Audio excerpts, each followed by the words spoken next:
Capres nomor urut 2 Prabowo Subianto mengatakan akan merangkul semua unsur dan kekuatan politik jika ia bersama Gibran Rakabuming Raka terpilih memimpin Indonesia. Tapi Sekjen PDI Perjuangan Hasto Kristianto menyebut terlalu dini jika bicara koalisi sebelum ada keputusan dari KPU soal hasil pemilu.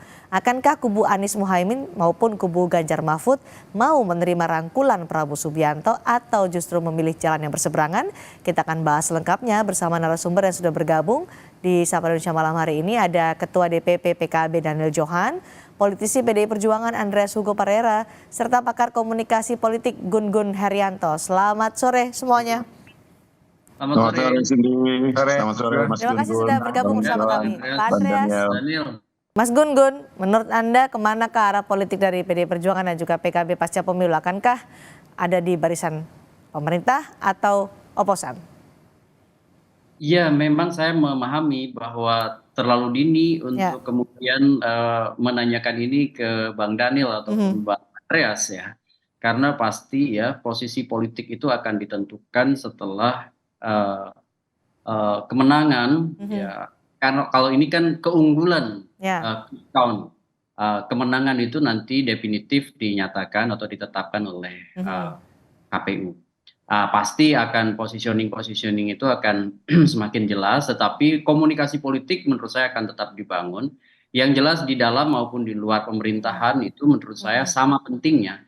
Bahkan kalau kita melihat periode belakangan ya, Pak Jokowi periode kedua ke sini semakin menunjukkan kebutuhan kita atas menguatnya norma representativeness ya, terutama misalnya proses konsolidasi kekuatan oposisi yang bisa mewakili kegundahan di tengah masyarakat. Jadi menurut saya memang kalau saya ditanya bagaimana idealnya partainya Bang Andreas itu bisa menjadi pemimpin oposisi begitu ya, dalam konteks kebutuhan Indonesia saat ini. Kenapa? Karena belakangan kita bisa melihat Cindy bagaimana paradoks demokrasi itu lahir karena tendensi mayoritarian ya, kayak misalnya suara terbanyak bisa memutuskan apapun, revisi undang-undang KPK, omnibus law, kemudian dan macam-macam, itu semua produk legislasi yang atas nama suara terbanyak kemudian dieksekusi, kemudian pelibatan diskusi publik yang cukup memadai, itu yang disebut dan kurangnya komunikasi deliberatif. Kalau menurut saya kebutuhan komunikasi deliberatif dan penguatan norma dasar representativeness dalam konteks keberfungsian di DPR itu menurut saya salah satunya memang dibutuhkan kekuatan oposisi yang kuat. Sebut aja kalau nggak mau menyebut oposisi, kekuatan penyeimbang yang kemudian solid dan terkonsolidasi, dan itu butuh menurut saya relasi kuasa yang tidak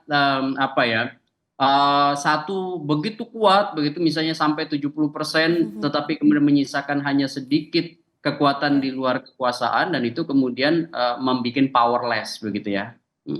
Oke, nah tapi kalau kita melihat PDI Perjuangan, PKB, PDI Perjuangan kan kita partainya Jokowi lah kalau masih dibilang sekarang, karena sampai sekarang juga masih lekat dengan itu, karena kartu tanda anggota juga masih belum selesai urusan itu. Apakah ini akan menjadi satu pertimbangan bagi PDI Perjuangan akan bergabung atau menentukan arah politiknya nanti pasca pemilu?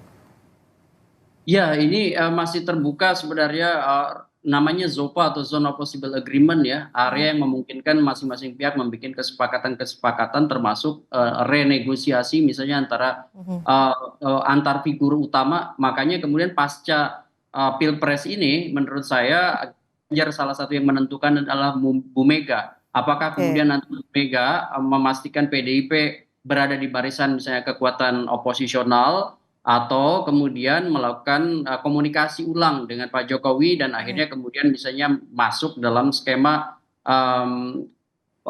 power sharing di kabinet nanti. Nah ini tentu akan menentukan sekali, termasuk partainya Bang Daniel sekarang ini betapa signifikannya posisi PKB. Andai misalnya kita membayangkan PDI Perjuangan, PKB itu tetap konsisten, karena dari kemarin kan narasi-narasi ketidakpuasan terhadap pemerintahan Pak Jokowi ya, itu kan sebenarnya menguat, dan itu kemudian kalau misalnya besok menjadi dua di antara partai yang memosisikan diri sebagai oposisi atau kekuatan penyeimbang, menurut saya dahsyat.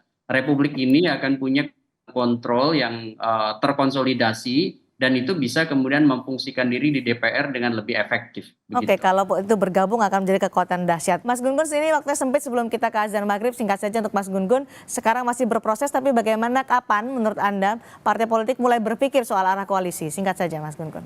Ya, menurut saya setelah tahapan ini mengerucut ke fase akhir ya. Ini kan setelah proses penghitungan, rekapitulasi, nanti ada perselisihan hasil pemilu, ya kan, kemudian nanti penetapan. Nah, menjelang menurut saya akhir dari masa rekapitulasi dan kemudian nanti ada perselisihan di Mahkamah Konstitusi dan kemudian konfirmasi-konfirmasi di wilayah hukum, itu menurut saya sejalan dengan itu akan ada komunikasi antara elit dan tentu mewakili partainya masing-masing. Baik, masih dinamis sekali. Terima kasih Mas Gun-Gun, terima kasih juga Pak Andreas, terima kasih juga Pak Daniel sudah bergabung di Sapa Indonesia malam hari ini. Selamat sore. Terima kasih.